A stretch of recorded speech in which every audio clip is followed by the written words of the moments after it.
Hi friends, 857 DW plus famous blower. Technicians అందరూ అయితే దీని గురించి అయితే వెయిట్ చేస్తుంటారు ఇట్లాంటి బ్లోయర్ తీసుకోవాలని. బట్ దీనిలో రెండు రకాల బ్లోయర్స్ అయితే మనం అయితే చూస్తున్నాము.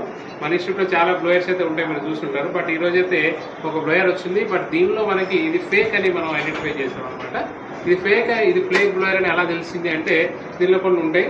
ఫస్ట్ అయితే మీకు చూపిస్తాను ఎట్లా దీన్ని ఐడెంటిఫై చేయాలి. ఎందుకంటే ఇక్కడ చూడండి, ఫస్ట్ మనం చూడాల్సింది డిస్ప్లే చూడండి, డిఫరెన్స్ చూడండి, డిఫరెన్స్ బాగా చూడండి. ఈ రెండు డిఫరెన్స్ ఉంటుంది.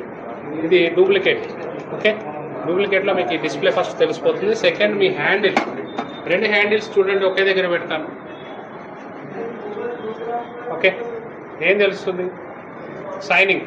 ఓకే, ప్లస్ ఏంటంటే మీకు ఈ హ్యాండిల్ పైప్ చూడండి, ఇవన్నీ కూడా క్లియర్గా తెలుస్తాయి. మనకి బిల్డ్ క్వాలిటీ అర్థమైపోతుంది. దీని హ్యాండిల్ బిల్డ్ క్వాలిటీ అంతగా క్లియర్గా బాగుండదు.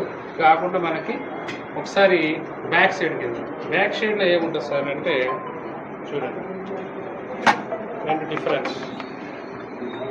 బ్యాక్ సైడ్లో ఇది ఒరిజినల్లో మనకి వైర్ వచ్చింది, అదే డూప్లికేట్ అయితే మీకు డైరెక్ట్గా ప్లగ్ ఇన్ టైప్ వస్తుంది అనమాట. ఇది డూప్లికేట్లో ఇలా ఉంటుంది. ప్లస్ మనకి ఫైనల్గా ఇంకా కింద కోసం వెళ్దాం. కొంచెం చూడండి, ఒరిజినల్ డూప్లికేట్ ఏమైంది? ఒరిజినల్ ఎలా ఉంది? ఒక సెంటర్లో మీకు ఇందాక చెప్పాను కదా, ఇక్కడ చూడండి ఎన్ని స్క్రూస్ ఉన్నాయి. ఓకే, ఇది ఒరిజినల్, ఇది డూప్లికేట్. డూప్లికేట్లో మనకు ఆ సెంటర్ స్క్రూ అనేది ఉండదు. ఫేక్ ఉంటాయి, డూప్లికేట్ ఉంటాయి. కాబట్టి వీటిని ఐడెంటిఫై చేసి తీసుకోవాల్సి ఉంటుంది. ఓకే ఫ్రెండ్స్, చూస్తున్నారు కదా. ఇలాంటి వీడియోస్ కోసం అయితే మన ఛానల్ లైక్ చేయండి, షేర్ చేయండి, సబ్స్క్రైబ్ చేయండి. Okay friends, thank you.